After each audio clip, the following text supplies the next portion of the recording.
हुजूर सल्लल्लाहु अलैहि वसल्लम का चेहरा ऐसा चमक रहा था जैसे गुलाब की पंखुड़ियों पर शबनम ठहर गई हो।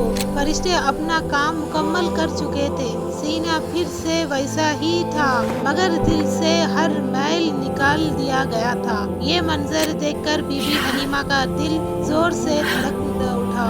उन्होंने नन्हे मोहम्मद सल्लल्लाहु अलैहि वसल्लम को बेचैनी से अपने सीने से लगा लिया। कांपती आवाज में बोली, हारिस, ये क्या था?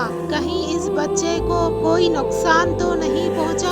हारिस आसमान की तरफ देखे, बहरी लहजे में कहा, हलीमा, ये इंसानों का काम नहीं, ये अल्लाह का फैसला है। ये बच्चा आम नहीं है, लेकिन मुझे डर है कहीं आगे कोई बड़ी आजमाइश ना आए। कुछ लम्हे की खामोशी के बाद हारिस बोले, बेहतर यही होगा कि हम इसे इसकी माँ के पास पहुँचा दे। बीबी हलीमा की आंखें भर आई। वो जानती थी इसी बच्चे की वजह से उनके घर में भूख की जगह बरकत आई थी, सूखे की जगह हरियाली आई थी और मायूसी की जगह खुशहाली। मगर माँ का डर मोहब्बत पर भारी पड़ गया। उन्होंने बच्चे के सर पर हाथ फेरा और कहा, चलो हारिस, मक्का लौट चलते हैं। सफर शुरू हुआ। रेगिस्तान की रेत पर ऊंट आहिस्ता आहिस्ता कदम बढ़ा रहा था। हबीबी हलीमा कभी नन्हे हाथों को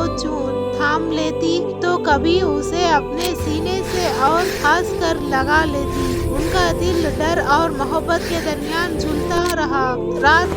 रात आ गई। ठंडी हवाएं चलने लगी। आसमान पर चमकते सितारे इस बात की गवाही थे कि बीबी हलीमा नींद में भी उस अमानत को सीने से लगाए हुए थी। मक्का सामने था। शहर की गलियों में हलचल थी।